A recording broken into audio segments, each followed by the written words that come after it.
नमस्कार, स्वागत है आपका न्यूज एक्सप्रेस में। मैं हूं आपके साथ शबनम।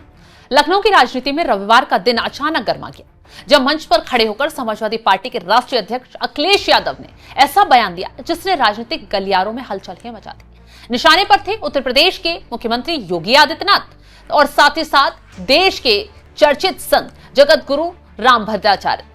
अखिलेश यादव का बयान राजनीतिक प्रतिक्रिया नहीं था, बल्कि एक ऐसा बयान था जिसने अतीत के फैसलों, वर्तमान की राजनीति और भविष्य की रणनीति तीनों को एक साथ छोड़ दिया। अखिलेश यादव ने कहा कि मुझसे गलती हुई।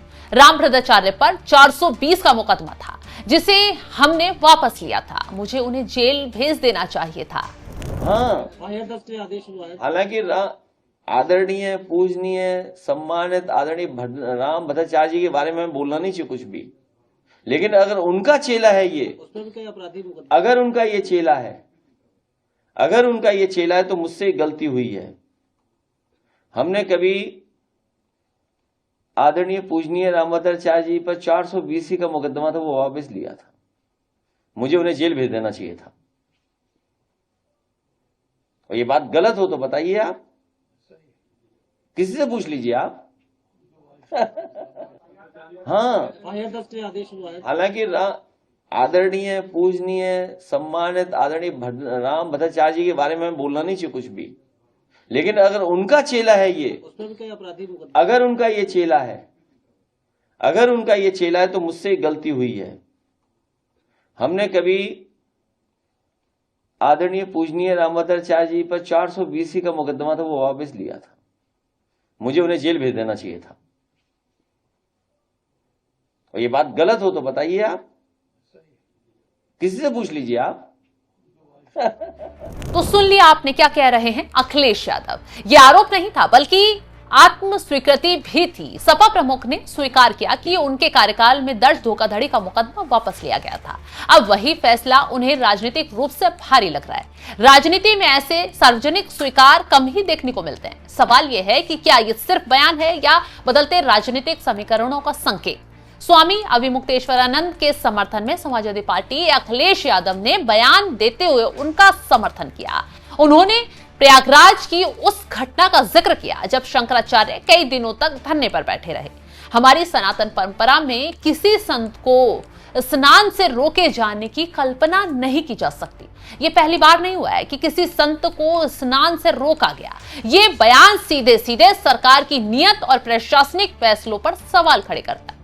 धार्मिक आस्था और राजनीतिक टकराव का यह मिश्रण उत्तर प्रदेश की राजनीति में नया नहीं है, लेकिन इस बार लहजा ज्यादा तीखा है और इसीलिए 20 साल पुरानी घटना का जिक्र करके उसे सामने रखा गया और सियासी माहौल गरमाया गया। जानकारी देते चले, ये बयान संत समाज के भीतर चल रहे विवाद की ओर इशारा करता है। समाजवादी पार्टी प्रमुख ने खुद को संत परंपरा के सम्मान के पक्ष में खड़ा दिखाने की कोशिश की, लेकिन साथ ही साथ राजनीतिक हमला भी जारी रखा। इस पूरे विवाद के बीच उप मुख्यमंत्री ब्रजेश पाठक द्वारा पाठकों को सम्मानित किए जाने का मुद्दा भी उठा दिया। पूछा, जब शिखा पकड़कर अपमानित किया जा रहा था तब बीजेपी के लोग कहां थे? ये बयान सीधे तौर पर बीजेपी के धार्मिक सम्मान के दावे पर सवाल उठाता है। समाजवादी पार्टी ये संदेश देना चाहती है कि बीजेपी सिर्फ प्रतीकात्मक सम्मान करती है, लेकिन वास्तविक घटनाओं में चुप रहती है। पीडीए यानी पिछड़ा, दलित, अल्पसंख्यक समाजवादी पार्टी की नई राजनीतिक रणनीति का आधार है। 2024 के लोकसभा चुनाव के बाद ये साफ हो गया कि सामाजिक समीकरणों की राजनीति सिर्फ निर्णायक भूमिका निभा रही है। अखिलेश का संदेश स्पष्ट है, धार्मिक विवाद हो या फिर सामाजिक संघर्ष, सपा खुद को दलित, पीड़ित और शोषित वर्गों के साथ खड़ा दिखाना चाहती है। इस बयान के बाद साफ है कि मुकाबला सिर्फ वैचारिक नहीं है, बल्कि व्यक्तिगत और सीधा होता जा रहा है। योगी हिंदुत्व के साथ हैं, वही अखिलेश यादव सामाजिक न्याय, पीडीए और प्रशासनिक भेदभाव के मुद्दे उठाकर संतुलन बनाने की कोशिश कर रहे हैं। लेकिन बड़ा सवाल ये, क्या अखिलेश यादव का यह बयान संत समाज में राजनीतिक ध्रुवीकरण बढ़ाएगा? क्या 420 का पुराना मुकदमा फिर से राजनीतिक मुद्दा बनेगा? क्या पीडीए बनाम हिंदुत्व की सीधी लड़ाई 2027 की तैयारी है? राजनीति में बयान कभी अकेले नहीं आते हैं, वे संकेत होते हैं कि रणनीति के, असंतोष के और आगामी संघर्ष के। फिलहाल इस खबर को लेकर आप क्या कुछ राय रखते हैं, कमेंट बॉक्स में जरूर बताइएगा।